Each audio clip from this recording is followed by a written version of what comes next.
Hey everyone, today we're ranking every survivor item in Dead by Daylight. For this list, we're not including the limited or in-trial items such as the flashbangs and stuff like that, just stuff you can bring into the trials. So we have 4 tiers: pointless garbage, mildly useful, pretty good, and very powerful. Let's get into it. Starting off with the pointless garbage tier, we have our one and only item of this tier, the broken key. I feel bad. What does this item do? Nothing. It does nothing. This item requires you to have add-ons to make it do anything. At its base level though, it is literally pointless. Onto the mildly useful tier. Firecrackers are going to start us off here. As much as I like firecrackers, and as fun as they aren't very good. They're a more difficult one-use flashlight. You drop these, they explode on a short timer, and can blind the killer. Again, quite tricky to use, and you literally only get one shot at it. But hey, they are fun. Next up we have worn out tools. The worn out tools are going to give you a short burst of speed, increasing your repairs by 50% while you burn through your 16 charges, which overall saves you about 5 seconds. Not too bad, but not amazing either. Still, gens are your main objective, so any extra speed, however brief, is still mildly useful. To follow this up, we have the flashlight. The flashlight has a total battery life of 8 seconds. Flashlights are some of the most overrated items probably in the game, and often do more harm than they do good. I guess this ranking depends on the player, but with the average player in mind, the flashlight is often quite detrimental to the team, giving the killer multiple hits, or having people simply waste their time if they fail a save. There is also some utility with the flashlight though. When it comes to Hag and the artist, you can break artist's crows and Hag's traps when shining a flashlight on them. You can also stun Wraith when he's cloaked, and Nurse while she charges a blink, although it can be quite hard to pull off. The Will-O-Wisp and Anniversary flashlight both have the same effects as the yellow flashlight, just with slightly different visuals.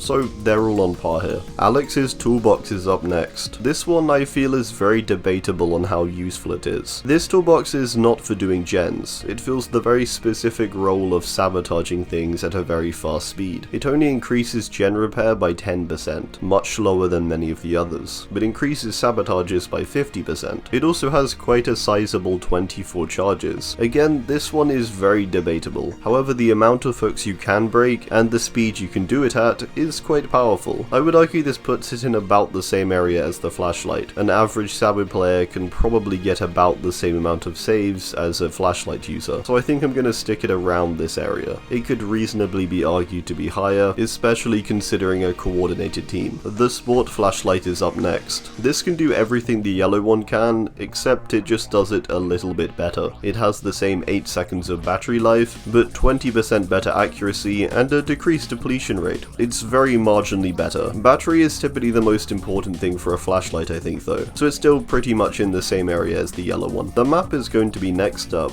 The map lets you track generators primarily and lasts 20 seconds. However, you can track additional things with perks or add-ons, such as chests, totems, and even the killer's belongings. For example, Trapper's Traps. At its base, this isn't that amazing, but with add-ons, which you'll almost definitely run, it becomes pretty solid, and you can customize it pretty easily to your preference. For a similar reason, I'm going to put the broken key here too, with the factor of it needing add-ons to really thrive. Both the map and broken key are items that you're going to run some kind of add-on for to make worthwhile. The broken key can have a bunch of abilities when it has add-ons. It can reveal the auras of fellow survivors, the killer, and also the obsession, if you wanted to do that, I guess. I would put the map above the broken key though, even with all that in mind. Alright, moving on, we have the dull key. This key is mostly drawn back by its smaller amount of use time, which is only 5 seconds when it comes to its aura reading potential through add-ons. The reason why it is slightly higher than the basic map and the broken key though, is that it can open the hatch with a 2.5 second animation. This can come in clutch, although as the hatch needs to be closed now before opening it, and there needs to be only one person remaining in the trial, it's no longer as good as it used to be. Still, the potential for basically a free escape definitely boosts it a bit there. Onto the pretty good tier. The toolbox is going to give you a 50% increase to repair speed and a 10% increase to sabotage speed. It has 20 charges. This toolbox is going to save you about 7 seconds of time on a generator at its base. Overall, pretty good. The mechanics toolbox follows this up and it's going to give you a 75% increase to generator speeds, but has 16 charges, and a 10% decrease to sabotage speeds. This toolbox is going to save you around around 7 seconds also on a generator. Now, although this may lead you to think that the green is the better of the two, it's not quite. This isn't just because of the 10% sabotage speeds, although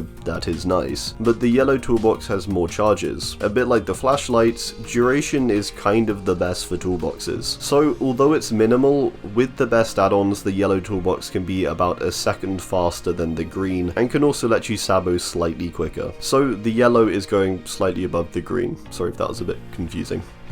The utility flashlight is next up. This is a bit of a push putting this here, but I think it deserves some credit for sure, because flashlights aren't completely useless, especially in the right hands. This flashlight does everything the previous ones have been able to, however it has a 30% increase to beam brightness, a 15% increase to blind duration, and a small nerf of 20% less accuracy. It also has a very nice 12 seconds of battery. This thing can easily last you all game, especially with add-ons, and it's basically just the best flashlight. The extra stun duration is nice, the extra battery is great, and you'll just get the most value out of this one, as it lets you play a bit more freely, not having to worry too much when you fail a save or two. The rainbow map is next up, and is essentially just a better version of the base map. It reveals 3 random things to begin with, but can also track generators, chests, totems, killer belongings, the hatch, and the exit gates. Everything basically. It also has the same duration of 20 seconds. It's arguable how useful this is, but I think if a map can essentially do the job of multiple different perks, then it's pretty effective. I personally don't use it that much, but it's great for tracking basically any info you want, so not bad. With add-ons you can boost it even further too. The skeleton key is up next. The main benefit of this item is that it can unlock the hatch with a 2.5 second animation. This key isn't as good as it used to be, as the hatch only spawns with 1 person remaining now, and can only be opened after the killers closed it. However, the second chance to open it is still pretty nice and could totally save you. Alone, this key does nothing, but with add-ons, which again you'll almost definitely run, it becomes pretty good, allowing you to track the killer's aura, survivor's auras, and the obsession's aura. You also get a really nice 30 seconds of usage, which is not to be frowned at, and this can be extended even further too. To follow this up, we have the camping aid kit, which is the brown medkit. This has a 25% increase to healing others, and has a total of 16 charges. 1 full heal is 16 charges, so this medkit is essentially a single full heal. That alone is really powerful. Being able to heal yourself without anyone else, at a reasonable speed, and without needing to take up a perk slot is kind of amazing. With add-ons you can easily make this into 2 or more heals. Very solid. The engineer's toolbox is up next, and it is kind of a stretch to put it above the medkit, but hey, this is going to increase your generator repair speed by 100%. However, it has a decreased speed of 25% to sabotaging, and has a total of 16 charges. Overall, this is going to save you about 8 seconds on a generator. Beef this thing up with add-ons though, especially charges, and you can knock a good 18 to 20 seconds off a gen. Kinda crazy. Finally, we have the very powerful tier. The Commodious toolbox is the best toolbox in the game. This toolbox has a 50% increase to gen repair speeds, with no effects on sabotage speeds, and a total of 32 charges. Now, that's the important part here, the huge amount of charges. This thing may not do as much comparatively to the others initially, but in the total duration of being on a gen, the Commodious will come out on top for how much it benefits you, having the potential to reduce your gen times by 20 plus seconds with extra charges and speed. That's like a quarter of the time shaved off. Also, plenty of charges, so you can still sabo pretty well too, if you want to, although this is definitely best used on a generator, which again, that's your main objective. So cutting off this duration is pretty beneficial. Also, as they're the same as the Commodious toolbox, the Anniversary toolbox and the Festive toolbox are both at the same level, maybe slightly lower as they're a bit brighter, which I guess is a slight disadvantage if you want to be stealthy. We then have the Emergency medkit. This medkit has a 50% increase to personal healing speed and a 50% increase to the healing of others. It does only have 16 charges though. The extra speed is very nice however, and can really help you get back into the action quicker, or even heal mid-chase. It can also be easily boosted to multiple heals with a few charge add-ons or some perks. This thing is really strong and can put a bunch of pressure on the killer. Again, just due to the speed really. Moving on, we have the first aid kit, or the yellow medkit. This medkit has 24 charges, which is 1.5 heals. It also gives a 35% boost to healing speed on others. This medkit is incredibly solid, and you can easily make up that 24 charges to 32 for 2 full heals, or 48 for 3. There's technically 3 versions of this medkit in this tier, as we have 2 identical medkits to the yellow medkit, the All Hallows Eve lunchbox, and the Anniversary medkit, which have the exact same charges and percentages. They are going to be ranked lower though. The Anniversary the lowest because it shoots confetti when it completes a heal, which can give you away a bit, and the Hallows lunchbox because it's slightly brighter with its neon Halloween decorations. So Anniversary, then Hallows, then the base yellow medkit. All of these are very solid though. The Ranger medkit I believe is the best item currently in the game. This is a medkit that gives you 2 full heals with its beefy 32 charges. It also gives you a 50% boost to healing when you heal others, and with this medkit you also get larger skill check zones, which is nice I guess. It's good for hitting greats easier and bumping that speed up even more. With add-ons you can get 3 full heals. With perks you can easily get 4 or 5.